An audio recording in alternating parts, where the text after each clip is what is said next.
Hello guys, welcome to my YouTube channel. This is me, Aniket Gupta. So now I am coming back with another video lecture on BSc Botany semester 6th, and the topic is origin, botany and cultivation of wheat. So in my previous video lecture, I dealt with the origin and botany of wheat plant, and now in this video lecture I will be deal with the cultivation of wheat plant, how this plant is cultivated in our country India. Now before that हमने botany पढ़ी थी, plant कैसा दिखता है उसके बारे में पढ़ा था। तो उसकी जो पिक्चर है, उस प्लांट की जो इमेज है, उसको मैंने लास्ट वीडियो में इंक्लूड नहीं किया था। And now you can see in this image the wheat plant, right? So first of all, we know that this wheat plant belongs to family Poaceae, that is Gramini family, grass family, right? First of all, these are the adventitious roots. adventitious roots कौन सी वाली? Fibrous root system होता है इनके अंदर, क्योंकि ये monocots होते हैं। उसके बाद ये जो हमारी स्टेम रीजन है, it is differentiated into nodes and internodes. Node region से जो है वो हमारा लीफ निकलता है। दीज आर द टाइलर्स, जिनको हम वेजिटेटिव शूट्स बोलते हैं, ब्रांचेस, ठीक है। उसके बाद लीफ कैसा है? Blade like. उसके बाद हम ऊपर इन्फ्लोरेसेंस पे जाते हैं, पेनिकल टाइप होती है, राइट। स्पाइकलेट्स हैं, ठीक है, उसके अंदर फ्लोरेट्स हैं, राइट। तो हम पर्टिकुलरली फ्लोरेसेंस पे जाते हैं। तो दिस इज़ अ स्पाइकलेट, बीच में रैकीज होता है, यहाँ ये रैकीज होता है, और हमने बोला था कि जिगजैग वे में जो हमारे ये फ्लोरेट्स होते हैं, दे आर अल्टरनेटली अरेंज्ड। और ये जो अगर हम इसके ऊपर से सारे के सारे फ्लोरेट्स निकाल दें तो रैकीज हमें कैसा दिखेगा? ऐसा दिखेगा। इसको रैकीला बोलते हैं। क्या बोलते हैं? रैकीला। उसके बाद दिस इज़ द स्पाइकलेट, ये स्पाइकलेट है। उसके बाद ये अगर हम एक फ्लोरेट ले लें, फर्स्ट ग्लूम, सेकंड ग्लूम, उसके बाद लीमा, उसके अंदर छोटा सा पीलिया, इसको फ्लोरेट बोलते हैं। ये क्या है? देखो, इस सेकंड ग्लूम के अंदर से हमने ये निकाला है, राइट। मैं दोबारा से इसको कलर से दिखाता हूँ आपको। ये है सेकंड ग्लूम, राइट। इसके अंदर क्या है? ये फ्लोरेट है। This is a floret. और ये क्या है? फ्लोरेट के अंदर लीमा और पीलिया है। अब उसी के साथ अब इस फ्लोरेट के अंदर क्या होगा? अंदर क्या होगा? लीमा और पीलिया के अंदर क्या होगा? रिप्रोडक्टिव ऑर्गन्स होंगे, राइट। और वो रिप्रोडक्टिव ऑर्गन्स हैं ये वाले, ठीक है।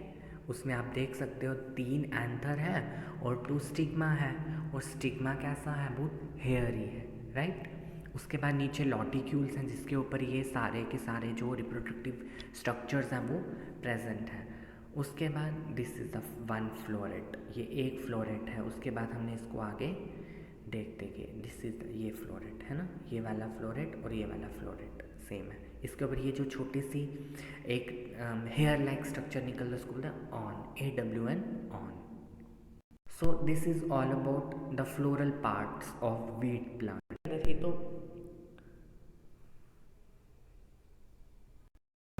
next is the now moving towards methodology for cultivation, how we can cultivate this wheat plant, what are the methods used in for this cultivation. First of all, methods of cultivation में आपने लिखना कैसे है? आपने लिखोगे methodology of cultivation और उसको आप यहाँ तक लिखोगे, ठीक है। आप पहले लिखोगे इन इंडिया। वीट जो है वो एक राबी क्रॉप है, जिसको हम कब कब सो कर सकते हैं? Early October to late November, means October या फिर नवंबर में हम इनको बीज को बो देते हैं फील्ड में। नेक्स्ट, अब आपने हेडिंग डाली सोइंग, SOWING, सोइंग, और यहाँ से स्टार्ट कर देना फील्ड से। सबसे पहले किसी भी प्लांट को, किसी भी क्रॉप को लगाने से पहले हमें जो हमारा बेड है, ठीक है, जो हमारी सॉइल है, जो हमारी वहाँ की फील्ड है, उसको हमें अच्छे से प्रिपेयर करना पड़ता है। तो field is thoroughly prepared and irrigated, उसमें पानी डाला जाता है ताकि जितने भी हमारे क्रॉप हैं, जितने भी सीड्स हम वो करेंगे, उनके जर्मिनेशन जो है यूनिफॉर्मली हो। Next is the seeds are treated with some chemicals in order to avoid the infection, in order to reduce the infection of seed-borne diseases, and that chemical is Acrosan GN और सिरेसन। इससे हम seed को treat करते हैं ताकि हम जो भी सीड बॉर्न डिजीज होते हैं वो कम से कम हो, ठीक है। उसके बाद अब सोइंग करनी है, बीज को बोना है। It is done by broadcasting or by dipping. Now what is broadcasting? Broadcasting is a method by which farmer uses commonly। अब इसमें हम क्या करते हैं, फार्मर होता है, हाथ में सीड्स पकड़े उसने और पूरे जो फील्ड है उसमें वो बिखेरता जाता है, चलता जाता है और बिखेरता जाता है, इसको बोलते हैं ब्रॉडकास्टिंग मेथड। लेकिन दूसरा मेथड भी डिपलिंग। डिपलिंग में क्या होता है, हम क्या करते हैं, कुछ रोज़ में, ठीक है, हम रोज़ में सीड को लगाते जाते हैं, थोड़ी सी मिट्टी को साइड किया, उसमें सीड लगाया, फिर दूसरी जगह ऐसे करके हम पूरी फील्ड में लगाते हैं। लेकिन जो नॉर्थ इंडिया में जो सबसे ज़्यादा प्रैक्टिस फॉलो की जाती है वो होती है ब्रॉडकास्टिंग। ये टाइम कम कंज्यूम करती है ना।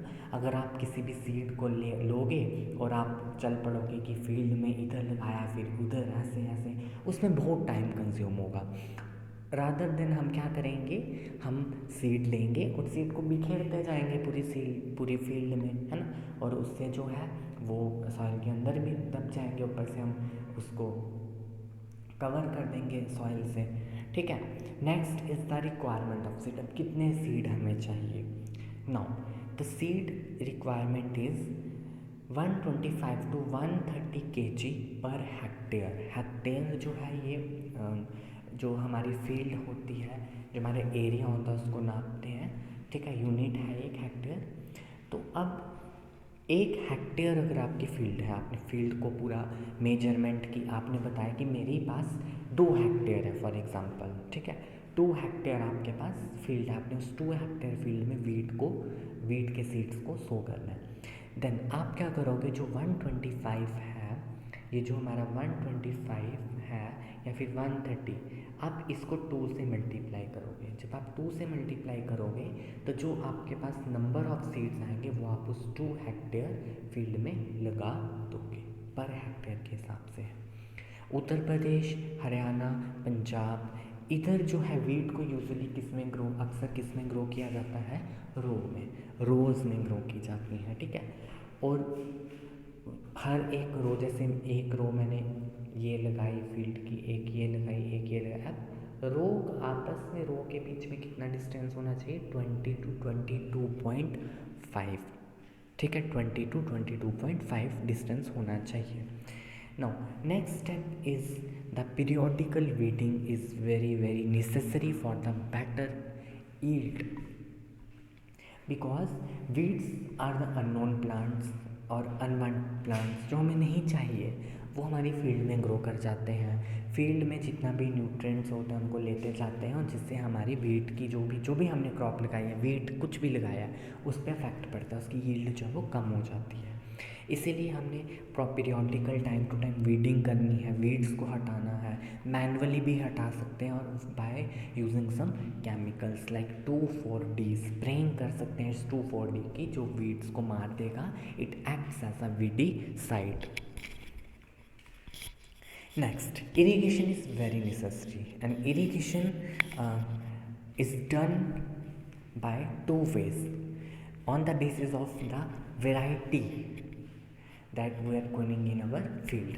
Then for taller varieties, अगर taller varieties हैं उनके लिए सिर्फ 3 या 4 बार ही चाहिए, ठीक, उनके लिए 3 या 4 बार ही चाहिए। लेकिन अगर आपकी वैरायटीज़ ड्वार्फ हैं तो उनके लिए उनको पानी थोड़े थोड़े इंटरवल्स में उनको पानी चाहिए। तो इरिगेशन जो है is necessary at short intervals for dwarf varieties, but for taller varieties irrigation requires only 3 or 4 times.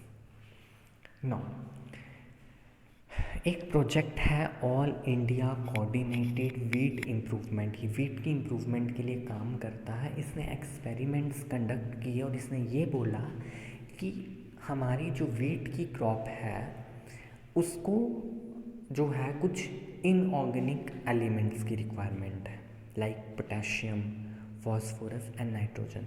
वो तो पता है होती है, हर एक प्लांट को ये जो एलिमेंट्स हैं चाहिए ही चाहिए, अलॉन्ग विथ और भी चाहिए, कैल्शियम हो गया, मैग्नीशियम हो गया, सल्फ़र हो गया, ठीक है, वो सारे चाहिए। तो लेकिन उसने ये बताया कि कितना चाहिए, कितना अमाउंट इसका होना चाहिए। तो नाइट्रोजन जो है 120 kg पर हेक्टेयर, वही अगर आपकी 1 हेक्टेयर ज़मीन है तो वहाँ पे आप नाइट्रोजन कंटेंट कितना डाल दो, 120 kg डाल दो।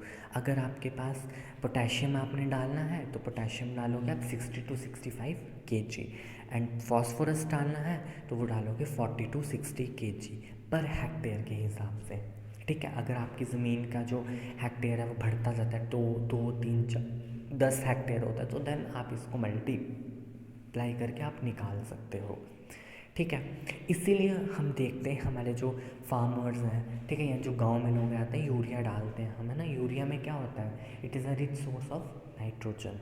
नाइट्रोजन बहुत ज़्यादा होता है क्योंकि वो एक नाइट्रोजनियस कंपाउंड है, फर्टिलाइज़र्स है, तो फर्टिलाइज़र्स का यूज़ करते हैं हम।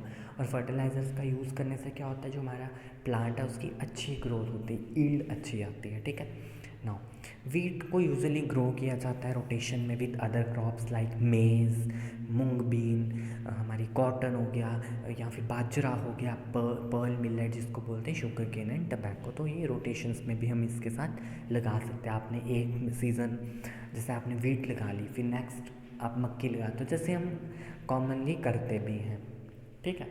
Now next step is harvesting.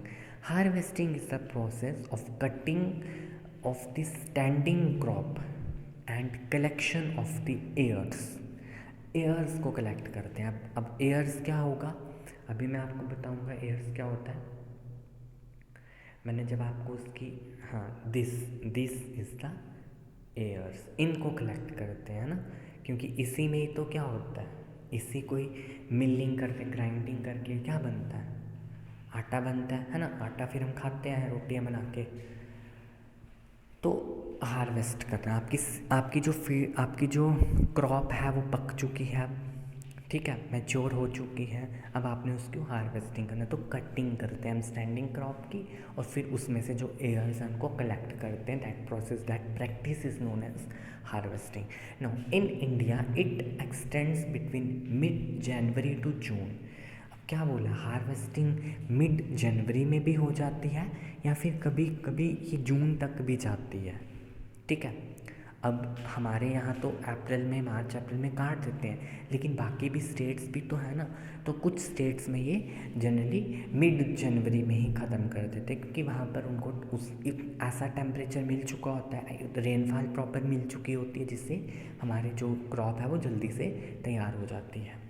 No, harvesting can be done manually भी करते हैं, लेबर्स जो हैं फील्ड में जाते हैं, काटते हैं उनको यूजिंग हुक्स एंड स्काइसिस से, और बाय रिपिंग मशीन, कुछ मशीन से भी करते हैं हार्वेस्टिंग। तो मैनुअली भी होती है, मैकेनिकली भी होती है। Next is a threshing. अब थ्रैशिंग का मतलब क्या होता है, जो हमारा वो स्पाइक था उसमें से ग्रेन्स को निकालना, ठीक है, क्योंकि ग्रेन्स में ही सारा कुछ होता है ना, ग्रेन्स को निकालना है, क्योंकि काम तो मेन ग्रेन्स ही आएंगे, है ना। तो उन ग्रेन्स को हमने वो स्पाइक से निकालना है, उस प्रोसेस को बोलते हैं threshing. It is done by crushing the spikes under the feet of blocks. जो ब्लॉक्स होते हैं, जो बैल को बांध के वो बनाते हैं, उसमें फिर वो उनके पाँव के उनके ऊपर चलते जाते हैं, उससे जो है वो सीड्स निकलते जाते हैं। उससे भी हो सकता है, या फिर थ्रेशिंग मशीन। आजकल तो ज़्यादा काम मशीन से ही हो रहे हैं, क्योंकि जो हमारा जो आजकल वर्ल्ड है वो बड़ा मॉडर्न हो चुका है ना, मॉडर्नाइजेशन आ चुकी है, बहुत सारे टेक्निक्स न्यू न्यू आ चुके, मशीन्स बन चुके हैं, तो सारा मशीन से ही होता है। तो क्रशिंग जो करते हैं ताकि उस स्पाइक से जो है वो हमारे ग्रेन्स निकल जाए। ज़्यादातर कंट्रीज़ में, इंडिया को भी इंक्लूड किया जाता है, combine harvesters have been introduced. अब कुछ कंबाइन हार्वेस्टर्स हैं। Now what they do, they harvest, clean, thresh, winnow and sift the grain which now needed to be stored. वो उस ग्रेन को एक तो हार्वेस्ट करके ग्रेन को निकाल देंगे, साफ भी कर देते हैं, thresh, winnow and sift the grain which now need to be stored. अब उस ग्रेन को हम स्टोर भी कर सकते हैं, उसके अंदर का जो जितना भी बाकी का जो प्लांट का पार्ट है ना, क्योंकि जब उसमें से हम ग्रेन्स निकाल दिए तो बाकी का जो प्लांट का पार्ट है उसको भी ठिकाने लगा देते हैं, मीन्स उसको भी काट कूट के उसका भी जो भी कुछ बनना है, भूसा बनना है, स्ट्रॉ बनना है, वो बन जाता है। और उसके बाद हम उन ग्रेन्स को स्टोर कर देते हैं और पैक कर देते हैं वेल वेंटिलेटेड स्ट्रक्चर्स में, जिसमें वो सीड खराब ना हो। Next is milling. अब मिलिंग करनी है ना। अब आपने क्या किया, आपको सारे ग्रेन्स हमने ला के दे दिए कि जाओ उठाओ और लेकर जाओ चक्की पे, इसका आटा बना के लाओ, तभी आपको शाम को खाना मिलेगा। तो मिलिंग करनी है आपने, ठीक है। अब फिर आप कहाँ जाते हो, मिल्स में जाते हो, है ना। मिल्स में जाके उनको बोलते हो कि इस कनक को जो है, कनक बोलते हैं ना उसको, तो इस कनक गेहूँ को जो है पीस दो।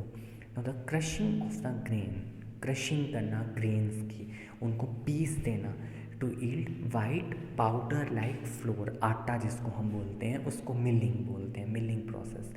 ओल्डर टाइम में क्या किया जाता है, ये दो स्टोन्स के बीच में की जाए, इसको चक्की बोलते हैं ना। चक्की पे हम ग्रेन्स डालते थे, फिर उसको घुमाते थे, तो उससे आटा जो हमारा जो फ्लोर है वो निकलता था, इन विच एंटायर ग्रेन, पूरे के पूरे ग्रेन को क्रश कर दिया जाता था।